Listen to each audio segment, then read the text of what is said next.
और अब आपके पसंदीदा अंदाज में पूरे दिन की खबरों का लेखा जोखा बिग एंड बोल्ड में। नमस्कार, मैं हूं दिनेश गौतम। सबसे पहले वो खबरें जो खास तौर से फोकस में होंगी। प्रयागराज में चापड़ से गले पर वार, हमलावर पर अतीक का था भूत सवार। पूरी खबर पूरे ब्यौरे के साथ आपके सामने होगी। बात राज्यों के चुनावी दंगल की भी होगी। तेलंगाना में गाली पॉलिटिक्स, किसका फॉर्मूला हिट, यह भी आपके सामने होगा। जब हैंडपंप से निकला दूध जैसा पानी, उमड़ पड़ी भीड़, लेकिन उसके बाद क्या हुआ, पानी मिला या दूध? कैमरे पर दूध का दूध, पानी का पानी आपके सामने। बात इजराइल हमास जंग की भी होगी। गाजा में युद्ध विराम, वेस्ट बैंक में कैसे छिड़ा बारूदी संग्राम, ग्राउंड जीरो से पूरी रिपोर्ट आपके सामने। सबसे पहले लेकिन इस खबर के साथ शुरुआत, झारखंड के बोकारो में पुलिस ने हंगामा कर रहे लोगों पर लाठीचार्ज कर दिया। यह हंगामा उस वक्त शुरू हुआ जब अपनी मांगों को लेकर सैकड़ों लोग बोकारो की वेदांता इलेक्ट्रो स्टील कंपनी के बाहर पहुंचे। वहां उन लोगों की कंपनी के सुरक्षा कर्मियों के साथ झड़प हुई और कुछ ही देर में दोनों तरफ से पथराव शुरू हो गया। कुछ देर में पुलिस भी वहां पहुंची तो प्रदर्शनकारियों ने पुलिस पर भी हमला बोल दिया और इसके बाद हंगामे को शांत करवाने के लिए लाठीचार्ज करना पड़ा। इस हंगामे में कुछ प्रदर्शनकारी जख्मी हुए जबकि कुछ पुलिस वालों को भी चोटें आई। हंगामा कर रहे सभी लोग इलाके के विस्थापित लोग हैं जो पक्का मकान समेत कई मांगों को लेकर प्रदर्शन कर रहे हैं।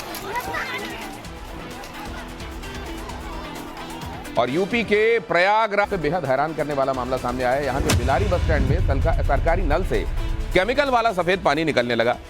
लोग इसे दूध समझकर इस जगह पर उमड़ पड़े। ये लोगों के बीच में अफवाह तेजी से फैली कि यहां हैंडपंप से दूध निकल रहा है। कई लोग तो कहने लगे कि यहां पर धरती माता ने पानी की जगह लोगों को पीने के लिए दूध भेजा है और इसे दूध समझकर घर ले जाने के लिए लोग अपने अपने यहां से बर्तन और बॉटल्स लेकर पहुंचने लगे। नल से निकले पानी को लोगों ने पीना भी शुरू कर दिया। घंटों तक यहां पर यही कवायद चलती रही और वीडियो के वायरल होते ही पुलिस और प्रशासन के लोग मौके पर पहुंचे, जांच शुरू की तो पता चला ये दूध नहीं, प्रदूषित पानी है और ये प्रदूषित पानी पीना लोगों को बीमार भी कर सकता है। ये अर्शदीप उर्फ अर्श डल्ला है कौन, ये भी आपको जान लेना चाहिए। ये पंजाब में मोगा के डल्ला गांव का रहने वाला है। वहां आपको तस्वीरें दिखा रहे हैं और यहां उससे रिलेटेड इंफॉर्मेशन देख रहे हैं आप। पंजाब के मोगा के डल्ला गांव का रहने वाला है। कनाडा में बैठा खालिस्तानी आतंकवादी और कनाडा में पत्नी और बेटी के साथ इसने अपना मुकाम बनाया हुआ है। एनआईए की हिट लिस्ट में गैंगस्टर शामिल है और 2020 में मोगा से ये कनाडा के लिए भागा था। खालिस्तान टाइगर फोर्स का ये सरगना है। खालिस्तानी एक्टिविटीज को ही बढ़ावा देता है और साथ में इस तरीके से लोगों की सुपारियां भी लेता है। Target killing, extortion, terror funding जैसे मामलों में इसका हाथ है और डल्ला के गैंग में 700 से ज्यादा शूटर्स हैं, ऐसी खबर भी है।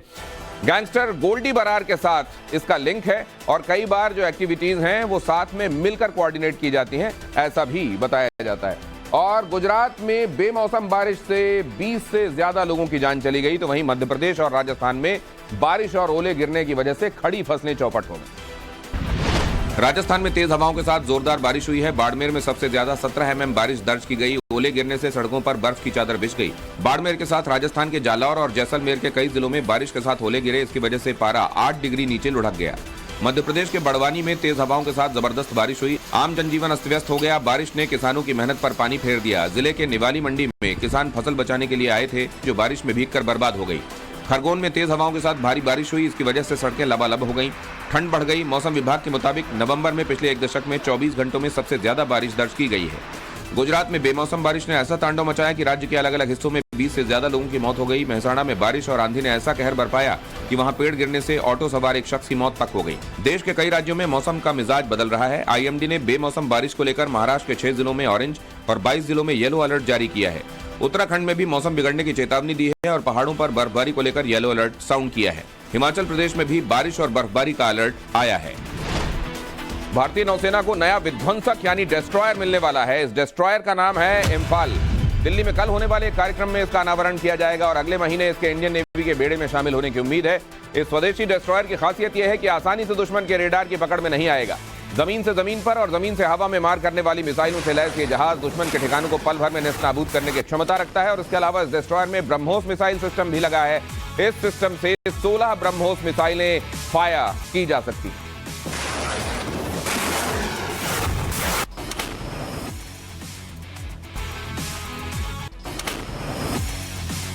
यहां आप देख रहे हैं डेस्ट्रॉयर इम्फाल की तस्वीरें। बेहद खतरनाक। और अपनी शिप कैटेगरी के मुताबिक, क्योंकि आप जानते हैं डिस्ट्रॉयर एक तरह की शिप कैटेगरी, नाम के मुताबिक ही ये डिस्ट्रॉयर है भी। और अब बात उत्तरकाशी में चल रहे ऑपरेशन मिशन जिंदगी की, जिसकी मेगा कवरेज हम लगातार आपको दिखा रहे हैं। इस वक्त का अपडेट क्या है ये भी बहुत जल्दी से आपको बता देते हैं। सुरंग में वर्टिकल ड्रिलिंग 36 मीटर तक हुई है, यानी पानी, और यहां पर पानी निकलने और पत्थर निकलने के चलते वर्टिकल ड्रिलिंग में कुछ चैलेंजेस आए हैं। मैनुअल ड्रिलिंग के लिए रेड माइनर्स की टीम सुरंग में पहुंच चुकी है और मैनुअल ड्रिलिंग का काम भी शुरू हो चुका है। करीब 1 मीटर की मैनुअल ड्रिलिंग हो चुकी है। जरूरत के हिसाब से भोजन और दवाएं भीतर भेजी जा रही हैं। यह भी खबर है कि सुरंग के भीतर फंसे मजदूरों की मानसिक स्थिति जानने के लिए रेस्क्यू टीम जो है वो रोबोटिक सिस्टम और आर्टिफिशियल इंटेलिजेंस का इस्तेमाल भी करने वाली है। तेलंगाना में चुनाव प्रचार अब आखिरी दौर में है। कल शाम तक कैंपेन का समय है। आज प्रधानमंत्री नरेंद्र मोदी ने हैदराबाद में एक मेगा रोड शो किया। इस रोड शो में बड़ी तादाद में लोग बीजेपी के झंडे लेकर मौजूद थे। इससे पहले उन्होंने महबूबाबाद और करीमनगर में जनसभा को संबोधित किया। पीएम मोदी केसीआर और कांग्रेस दोनों पर जमकर बरसे। कहा कि बीआरएस के नेता उन्हें गाली देते हैं, लेकिन राज्य में अगला सीएम बीजेपी से ही होगा।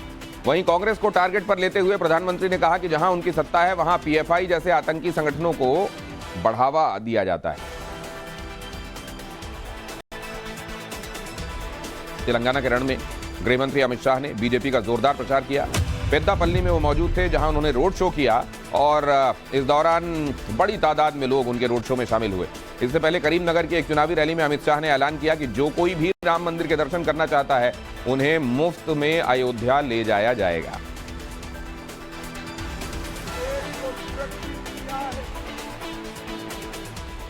तेलंगाना में कांग्रेस की ओर से पार्टी महासचिव प्रियंका गांधी वाड्रा ने आज मोर्चा संभाला। बोंगेर की चुनावी रैली में उन्होंने राज्य की केसीआर सरकार और केंद्र की बीजेपी सरकार पर जमकर हमला बोला। प्रियंका ने कहा कि तेलंगाना में हर तरफ भ्रष्टाचार है, कोई भी प्रोजेक्ट पूरा नहीं हुआ, लेकिन उसमें कमीशन बहुत सारे लोगों ने खाया। कांग्रेस महासचिव ने आरोप लगाया कि बीजेपी और बीआरएस का मकसद सत्ता में बने रहना और अपनी संपत्ति बढ़ाना है। प्रियंका ने तेलंगाना के लोगों को अपने अधिकारों के लिए लड़ने की अपील की। भोजपुरी एक्ट्रेस अक्षरा सिंह ने राजनीति में एंट्री ले ली है। पटना में अक्षरा ने प्रशांत किशोर की पार्टी जन सुराज का दामन थाम लिया और इसके बाद अक्षरा ने कहा कि वो राजनीति नहीं बल्कि एक अभियान से जुड़ी। उन्होंने उम्मीद जाहिर की कि आने वाले दिनों में बिहार में बड़ा बदलाव आने वाला है।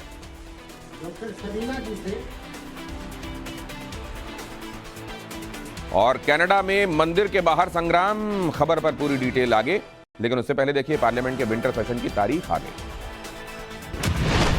संसद का शीतकालीन सत्र 4 दिसंबर से शुरू होकर 22 दिसंबर तक चलेगा। संसदीय कार्य मंत्री प्रहलाद जोशी ने 2 दिसंबर को सुबह 11 बजे सर्वदलीय बैठक बुलाई है। आमतौर पर सर्वदलीय बैठक सत्र शुरू होने से एक दिन पहले बुलाई जाती है, लेकिन इस बार सत्र से ठीक एक दिन पहले 3 दिसंबर को 5 राज्यों राजस्थान, मध्य प्रदेश, छत्तीसगढ़, मिजोरम और तेलंगाना में वोटों की गिनती शुरू होगी, जिसकी वजह से बैठक 2 दिसंबर को बुलाई गई है।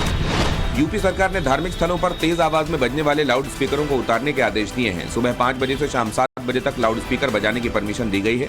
इसे लेकर नोएडा पुलिस ने 188 सार्वजनिक और धार्मिक स्थानों का औचक निरीक्षण किया। 17 लाउड स्पीकरों को उतरवाकर नोटिस जारी किए गए हैं। 21 लोगों के खिलाफ नोएडा पुलिस ने कार्रवाई की है। नोएडा समेत यूपी के कई जिलों में पुलिस नियमों के खिलाफ लाउड स्पीकर बजाने वालों पर कार्रवाई हो रही है। चेन्नई में आज तमिलनाडु के मुख्यमंत्री एम के स्टालिन ने दिवंगत पूर्व पीएम वीपी सिंह की प्रतिमा का अनावरण किया। इस मौके पर मौजूद अखिलेश यादव ने केंद्र की बीजेपी सरकार पर जमकर निशाना साधा। उन्होंने कहा कि स्टैचू लग जाने के बाद वो लोग जिन्हें हजारों साल से न्याय की उम्मीद थी, वो हमारे साथ खड़े होकर इस लड़ाई को और मजबूत बनाने का काम करेंगे। बीजेपी ने केजरीवाल सरकार पर जल बोर्ड में घोटाले का आरोप लगाया है। बीजेपी प्रवक्ता गौरव भाटिया ने प्रेस कॉन्फ्रेंस करके केजरीवाल पर भ्रष्टाचार के गंभीर आरोप लगाए। उन्होंने कहा, भ्रष्टाचार केजरीवाल की गारंटी है। जल बोर्ड में ठेके का पैसा बढ़ाकर घोटाला किया जा रहा है। बीजेपी ने केजरीवाल को कट्टर बेईमान बताते हुए कहा है कि वो दिन दूर नहीं जब इन भ्रष्टाचारों के लिए अरविंद केजरीवाल भी जेल जाएंगे। प्रधानमंत्री नरेंद्र मोदी आज आंध्र प्रदेश के तिरुपति पहुंचे, जहां उन्होंने तिरुमला के श्री वेंकटेश्वर स्वामी मंदिर में भगवान बालाजी के दर्शन किए। मंदिर के पुजारियों के साथ पीएम मोदी ने पूरे विधि विधान के साथ पूजा अर्चना की। इस दौरान पीएम पूरी तरह दक्षिण के पारंपरिक परिधान में नजर आए। पीएम के आगमन को लेकर मंदिर परिसर के आसपास सुरक्षा व्यवस्था के पुख्ता इंतजाम किए गए। इससे पहले मोदी 2015, 17 और 2019 में बालाजी के दर्शन के लिए गए थे। और अमेरिका के न्यूयॉर्क के गुरुद्वारे में भारत के राजदूत तरनजीत सिंह संधू से बदसलूकी का मामला सामने आया है। भारतीय राजदूत तरनजीत सिंह संधू गुरु नानक देव जी के प्रकाश पर्व के मौके पर उस गुरुद्वारे में माथा टेकने गए थे। तभी वहां कुछ खालिस्तानी समर्थकों ने उन्हें घेर लिया। उन सभी ने कनाडा में मारे गए खालिस्तानी आतंकी हरदीप निज्जर की मौत का मामला उठाया। साथ ही खालिस्तानी आतंकी गुरु पतवंत सिंह पन्नू का नाम लेते हुए हंगामा किया। इस दौरान भारतीय राजदूत के साथ बदसलूकी की गई और मारपीट की कोशिश भी हुई। हरदीप सिंह निज्जर दे तुसी कातल हो, कातल पतवंत पन्नू ते तुसी हमला करवाउण नूं। और महादेव की नगरी काशी में देव दीपावली के मौके पर ये पूरी जगमगाहट आप देख रहे हैं। लाखों दियों से यहाँ के घाट जगमगा रहे हैं। भव्य देव दीपावली को देखने के लिए देश और विदेश से पर्यटकों की भारी भीड़ वाराणसी पहुंची है। यूपी के सीएम योगी आदित्यनाथ के साथ साथ 70 देशों के राजदूत और उनके प्रतिनिधि इस खास आयोजन के गवाह बने। चीन की रहस्यमयी बीमारी पर भारत सरकार ने राज्यों और केंद्र शासित प्रदेशों को एडवाइजरी जारी कर दी। स्वास्थ्य मंत्रालय ने राज्यों और केंद्र शासित प्रदेशों से पब्लिक हेल्थ सिस्टम को अपडेट करने के लिए कह दिया है। एडवाइजरी में कहा गया है कि अस्पतालों में बेड और स्टाफ की कमी बिल्कुल ना हो, जरूरी दवाएं और एंटीबायोटिक्स का स्टॉक रखा जाए, ऑक्सीजन पर्याप्त मात्रा में मौजूद रहे, प्राथमिकता से ऑक्सीजन प्लांट की देखरेख हो, वेंटिलेटर्स की उपलब्धता सुनिश्चित की जाए, पीपीई किट और टेस्टिंग किट उपलब्ध रहे, इन्फेक्शन कंट्रोल प्रोटोकॉल की समीक्षा की जाए। WHO ने बीमारी की जांच के लिए चीन में हाल फिलहाल सभी तरह के वायरस की सूची मांगी है। WHO ने एडवाइजरी जारी करते हुए कहा है कि बीमार लोगों से डिस्टेंस बनाकर रखी जाए, बीमार होने पर आइसोलेट हो जाएं, समय पर जरूरी टेस्ट कराए जाएं और मेडिकल हेल्प दी जाए। सार्वजनिक स्थलों पर मास्क पहनने के लिए भी कहा गया। एडवाइजरी में हाथों को साफ करने की, हैंड हाइजीन की, कोविड अप्रोप्रिएट बिहेवियर अपनाने की बात कही गई। उत्तर भारत में ठंड को लेकर मौसम विभाग का पूर्वानुमान क्या कहता है? दिल्ली समेत उत्तर भारत में ठंड का असर साफ दिख रहा है। दिल्ली समेत एनसीआर में मौसम विभाग ने हल्की बारिश की भविष्यवाणी की है। कुछ इलाकों में हल्की बारिश या बूंदाबांदी हो सकती है। इससे तापमान 2 से 3 डिग्री और गिर सकता है। इस दौरान दिल्ली, एनसीआर, यूपी, हरियाणा और पंजाब में कोहरा और बढ़ सकता है। जम्मू कश्मीर, उत्तराखंड और हिमाचल में भारी बर्फबारी का अनुमान है। कश्मीर घाटी में शीतलहर की वजह से स्कूलों में सर्दियों की छुट्टियां दे दी गई हैं। रेमंड ग्रुप के चेयरमैन गौतम सिंघानिया ने अपने स्टाफ और बोर्ड को बिजनेस स्टेबिलिटी का भरोसा दिया है। 13 नवंबर को उन्होंने अपनी पत्नी नवाज मोदी सिंघानिया से अलग होने की जानकारी दी थी।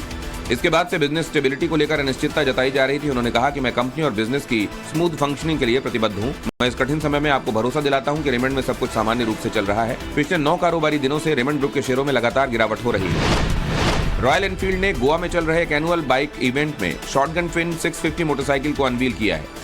कंपनी ने फिलहाल इसके मोटर्स एडिशन को पेश किया है, जिसकी सिर्फ 25 यूनिट्स ही बिक्री के लिए अवेलेबल है। इन बाइकों को लकी ड्रॉ के जरिए 4.25 लाख रुपए की एक्स शोरूम कीमत में खरीदा जा सकता है। शॉटगन 650 मोटर्स एडिशन की डिलीवरी जनवरी 2024 में शुरू होगी।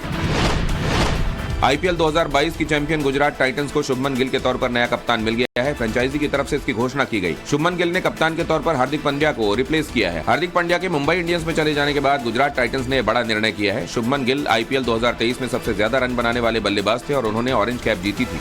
गिल ने 17 मैचों में 59.33 की औसत से 890 रन बनाए थे। S&P ग्लोबल रेटिंग्स ने वित्त वर्ष 2024 के लिए भारत की जीडीपी ग्रोथ के अनुमान को बढ़ाकर 6.4% कर दिया है। पहले ये 6% था। मजबूत डोमेस्टिक मांग के चलते भारत की जीडीपी ग्रोथ का अनुमान बढ़ाया गया है। हालांकि वित्तीय वर्ष 2025 के लिए जीडीपी ग्रोथ के अनुमान को 6.9% से घटाकर 6.4% कर दिया गया है। S&P ग्लोबल को लगता है कि सेकंड हाफ में ग्रोथ धीमी हो सकती है, इसीलिए जीडीपी अनुमान घटाया गया है।